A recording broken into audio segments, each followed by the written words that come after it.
అధ్యక్ష రేసుపై Trump serious comments. రాజ్యాంగాన్ని మార్చేస్తానంటూ కవ్వింపులు. 2028లోనే America అధ్యక్ష రేసులో ఉంటానంటూ పరోక్ష వ్యాఖ్యలు. ప్రజలు వద్దంటే మరోసారి అధ్యక్ష పదవికి పోటీ పడబోనన్న ట్రంప్.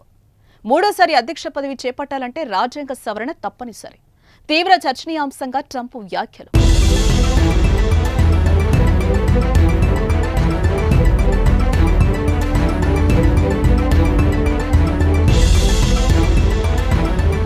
అమెరికా రాజకీయాలు ఎన్నికల తర్వాత చెల్లారుతున్న నేపథ్యంలో ఎలెక్ట్ ప్రెసిడెంట్ డొనాల్డ్ ట్రంప్ కాకరెప్తున్నారు. 2028లో కూడా అధ్యక్ష రేసులో ఉంటానంటూ చేసిన వ్యాఖ్యలు ప్రస్తుతం అమెరికా రాజకీయాల్లో దుమారం రేపుతున్నాయి. అమెరికా అధ్యక్ష ఎన్నికల్లో సంచలన విజయం సాధించిన డొనాల్డ్ ట్రంప్ రెండోసారి ఇంకా బాధ్యతలు చేపట్టనే లేదు. కానీ అప్పుడే మూడోసారి పోటీ పడాలనే ఆకాంక్షను వెలిపుచ్చారు. పార్టీ మద్దతుదారులు వద్దంటే తప్ప మరోసారి అధ్యక్ష ఎన్నికల బరిలో ఉంటారని పరోక్షంగా వెల్లడించారు. ఈ మేరకు రిపబ్లికన్ నేతల సమావేశంలో ట్రంప్ ఈ సంచలన వ్యాఖ్యలు చేశారు.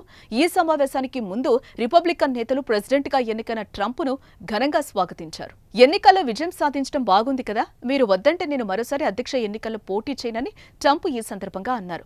అమెరికా రాజ్యాంగం ప్రకారం 2 సార్లు అధ్యక్ష బాధ్యతలు నిర్వహించిన వ్యక్తి మూడోసారి పోటీ చేయడానికి వీల్లేదు. ఈ విషయంపై అమెరికా రాజ్యాంగానికి 22వ సవరణ చేశారు. ప్రెసిడెంట్ గా ఏ వ్యక్తి అయినా 2 సార్లకు మించి బాధ్యతలను చేపట్టకూడదని ఈ సవరణ చెబుతోంది. అయితే ఈ సవరణ ప్రతిపాదించిన సమయంలో కానీ అమల్లోకొచ్చిన కాలంలో కానీ అమెరికా అధ్యక్షుడిగా ఉన్న తాత్కాలిక అధ్యక్ష బాధ్యతలు నిర్వహిస్తున్న వారికి మినహాయింపు ఉంటుందని పేర్కొంది.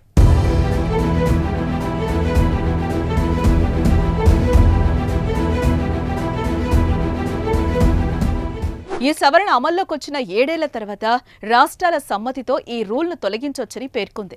4/3 వంతు శాసనసభ్యుల ఆమోదం తెలిపితే మరోసారి రాజ్యాంగ సవరణ చేసి ఈ రూల్ను మార్చవచ్చని తెలిపింది. దీంతో 2 సార్లు అధ్యక్ష బాధ్యతలు నిర్వహించిన తర్వాత ట్రంప్ మూడోసారి కూడా అధ్యక్షుడిగా పోటీ చేయాలంటే అమెరికా రాజ్యాంగానికి సవరణ చేయాల్సి ఉంటుంది. ట్రంప్ తాజా వ్యాఖ్యలు చూస్తే ఈ సవరణ దిశగా ప్రయత్నాలు చేస్తాడని అమెరికా రాజకీయ విశ్లేషకులు చెబుతున్నారు. 1947లో ప్రవేశపెట్టిన ఈ రాజ్యాంగ అమెండ్మెంట్ ను 7 ఏళ్ల తర్వాత అంటే 1954 అనంతరం తిరిగి మార్పులు చేసే వెసులుబాటును రాజ్యాంగమే కల్పిస్తోంది. రాజ్యాంగబద్ధంగానే అంతా చేయాలనుకుంటే ట్రంప్ ఖచ్చితంగా ఈ అవకాశాన్ని సద్వినియోగం చేసుకునే అవకాశాలు మెండుగా కనిపిస్తున్నాయని ఎక్స్పర్ట్స్ చెప్తున్నారు. చూడాలి మరి ట్రంప్ మూడో పర్యాయం కూడా అధ్యక్ష రేసులో నిలవాలని పట్టుబడతారా లేదా అని.